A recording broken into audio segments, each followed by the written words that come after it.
What's up, everybody? Welcome back to the channel. On today's episode, we're going to be going over my top 5 must-have mods for performance. So if you're looking to go fast with a Hellcat platform vehicle, TRX, Trackhawk, Hellcat Durango, or Hellcat Charger or Challenger, this is the video for you.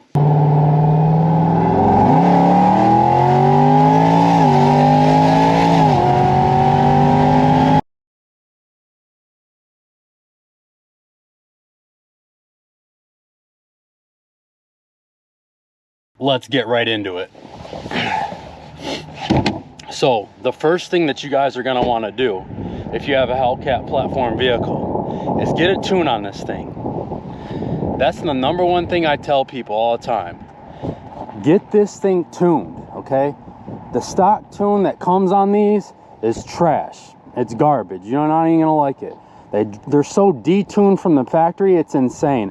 Kills all horsepower, shifts like garbage. It's just not something you want to drive on the stock tune. Once you get these things tuned, even without any other mods, you're going to really see these things come to life and what they can really do. This is going to be a good thing for people that don't want to do any bolt-ons, but just want to get better drivability and a little bit more performance. You can really pick up a lot of horsepower and torque from just a tune on one of these.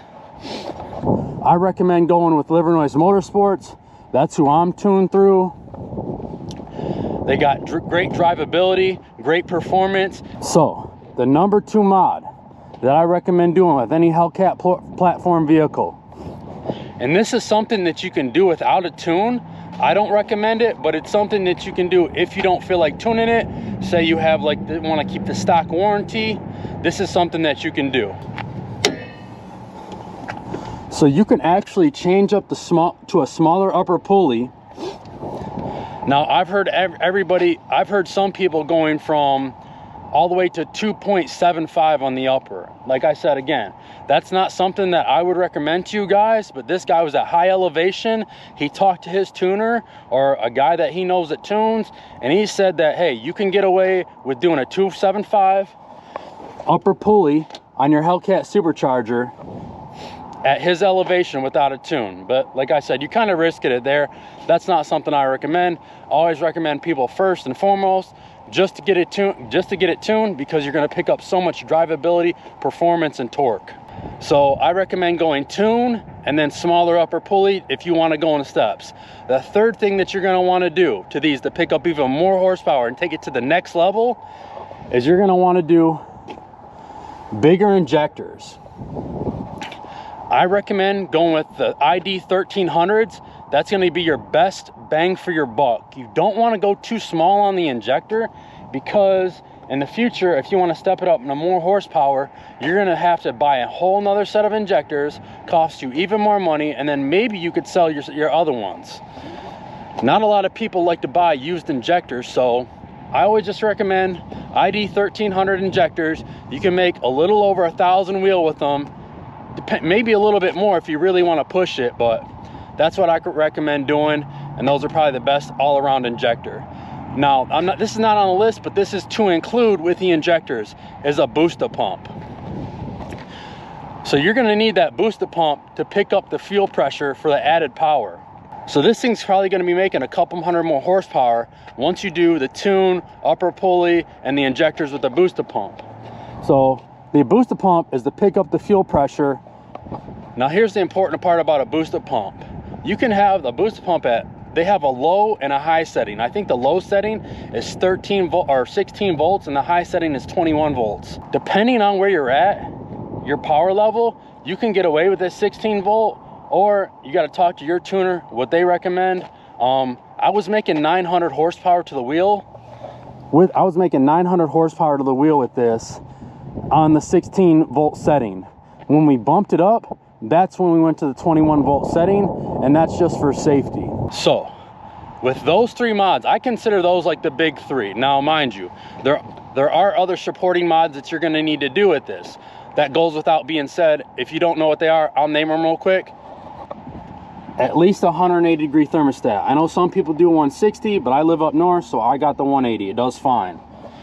The second thing, and obviously what most people do, is a cold air intake. That's just a little bit of a supporting mod that you can do. And I mean, if you're going tune, smaller upper pulley, and injectors, you should already have a different cold air intake.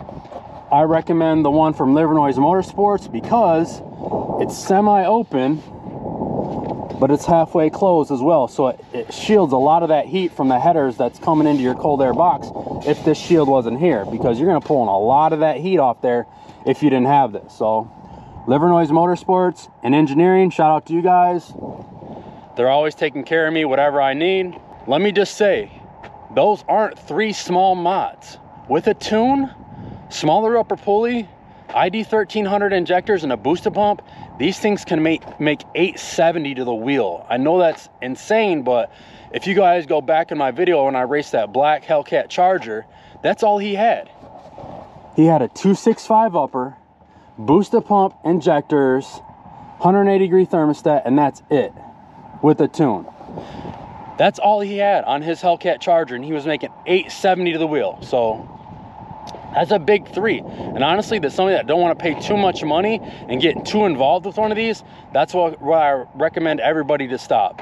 But if you want to go a step further and make, you know, say 8, little, or 9, a little over 9, 950, maybe a little bit higher, these next 2 mods are a little bit more involved, but they are highly worth it, in my opinion. Now this is where the list gets a little more in detail and the install gets a little bit harder. My 4th must-have performance mod, if you want over the 870 horsepower, is gonna be a smaller or a bigger lower pulley.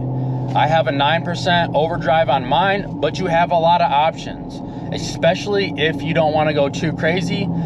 There's a company that makes an incognito pulley that goes right over your stock balancer, which is, I mean, you can install that by yourself in an hour or 2. I mean, you literally don't have to do anything else but slip this bigger lower pulley onto your stock balancer, and you gain like 2 pounds of boost. So I forget the shop name that sells it, but just look up incognito pulley Hellcat for Hellcats, and that's probably the best way to go if you only want to stay somewhat stock. You can even do that if you want to go smaller upper pulley. Like, you don't have to do these in this order. You can go smaller upper pulley with that incognito lower, and you can pick up horsepower like that too. But for me, I wanted something bigger than that little incognito pulley. I wanted a 9% overdrive. I got the Innovators West one. Mine's the heavy duty one because I had problems before with the light duty one or the regular one. So that's gonna be number 4 on the list, is a bigger, lower pulley, and you're gonna gain a lot more horsepower from that with the combination of a smaller upper pulley on the supercharger and a bigger overdrive on the balancer. But if you're gonna go with the Innovators West or another company that has like a 9 or 10% overdrive, the install can be a little bit more in detail. Because at that point you get into pinning the crank, and if that's something you're not comfortable with, I wouldn't recommend doing it. Take it to a professional shop that has professional installers and that you trust and that stands behind their work, and have them do it, because things can go wrong once you start pinning the crank. You know, it might slip if you install it wrong. It's not something that you want to be responsible for if you're not comfortable doing it. So if you look down there, I don't know if you can see it, there's my ID West 9% overdrive. That's number 4, and that'll probably put you around close to 900. Like, if that Hellcat Charger would have had that, he probably would have been at 900 horsepower. But 870 is still pretty good. We're gonna rerun him in the summer. He's got it put away for the winter. I can't wait for that rerun because I'm making a little bit more horsepower. Now for number 5, and the final performance mod that I recommend you do with one of these Hellcats. This is probably the most extensive work you're gonna have to do, but it's worth it the most in my opinion. And that's gonna be porting the snout of this supercharger. When I got tuned by Livernois Motorsports, I had their 1025 package right off the rip installed.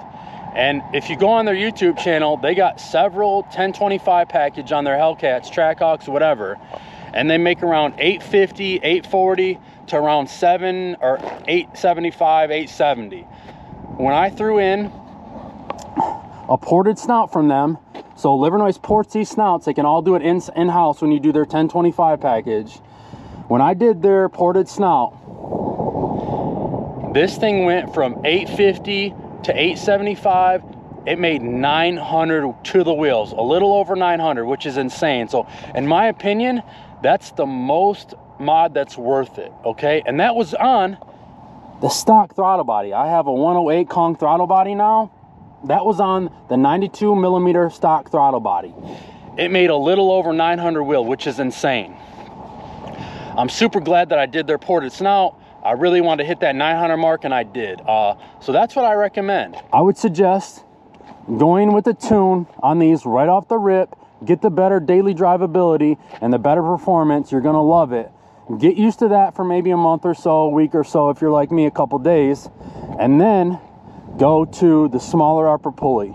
Once you get the smaller upper pulley, you're gonna love that. A little more horsepower, a little more performance. You're like, okay, you get a taste for that, get comfortable, take it out, see what cars you can whoop on or have fun with. And then once you do that, go boost the pump with a 1300 ID injectors. With those 3 simple mods, you're gonna be able to make 870 to the wheels with one of these. That's more than enough horsepower for a daily driver or a street car.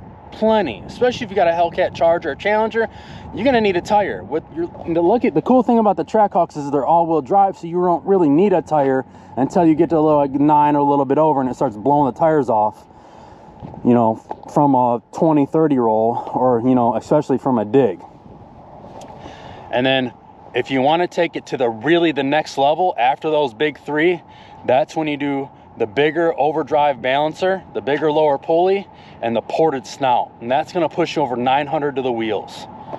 And that's when these things get really fun. And now I do recommend other supporting mods while doing that, especially if you have a Charger or Challenger. You're going to need to be on a tire. But like I said, the great thing about the Trackhawk, all-wheel drive, baby.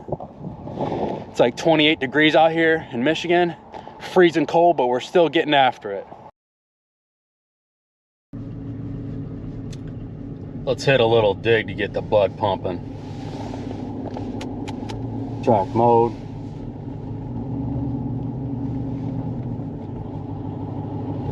Here we go. Just gonna lay into it nice and easy.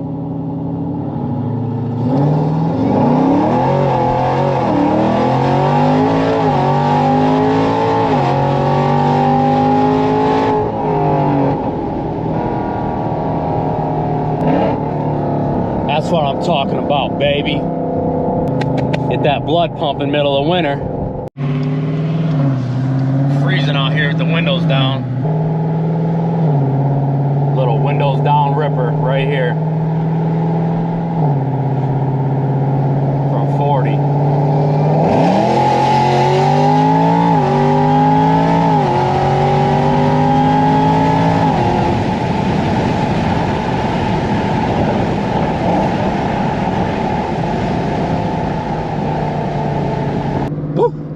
Thing was dancing all over the place on those rolls and the dig, not gonna lie. Oh, and I forgot to mention, those pulls weren't even on the race tune. This is my daily driver tune. Dan and the guys from Livernois made me a special race tune for this thing for when I go out and have fun in Mexico and at the drag strip. I can't wait to give that thing a try, but that'll be for a later date. Maybe we'll try to redo the 60 to 130 and 0 to 60 videos. The only problem with that is, what I noticed putting up the 60 to 130 and 0 to 60 videos is not a lot of people want to race me anymore. So I like being open and transparent. I really don't care about winning, but when somebody knows they're automatically going to lose, it kind of takes the fun out of everything. So I don't know if I will post another 60 to 130 videos or if I'll post my time at the drag trips. I want to, but I also like to make content with other car enthusiasts. And even when you tell people like, hey, I'll give you the hit, I'll give you the leave, I'll give you a couple cars, they still really don't want to. Let me know what you guys think in the comments. Should I continue to post my 60 to 130 videos and 0 to 60 times? Or should I just stop so I can get more content with other people that got sports cars and like to race? Because I've had a few people hit me up on Instagram before I started posting my times that wanted to race. And then if you're looking if you're looking to hit me up, Instagram is the way. Add me and then direct message me and I'll get back to you that way.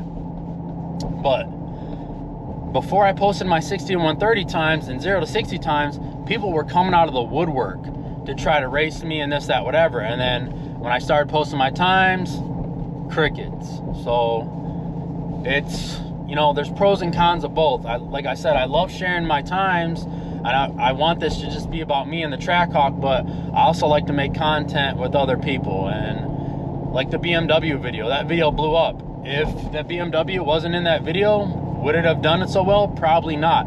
Everybody wanted to see that BMW kick the crap out of this Trackhawk, and I'm trying to get him to race me again when he gets on the E50 tune. I'm hoping he beats me. I want him to beat me. That way I can do upgrades to mine next time and we can go back and forth. But I know he's moving out of state in January, so I'm gonna try to get it done before then, but it's all up to him. So we'll see what happens. Those are gonna be my top 5 must-have performance mods if you have any Hellcat platform vehicle. I think those are gonna give you the most benefit, and those are what are gonna get you by on what the stock engine and the stock supercharger can handle. Now, if you want to make over 1,000 or 1,100 wheel, you're gonna have to go different supercharger or blower or turbo, something like that. But with just those 5 relatively easy mods, you can make over 1,000 wheel. So until next time, everybody take care and stay blessed. So if you like this video and you got anything from it, give me a thumbs up. I really appreciate it.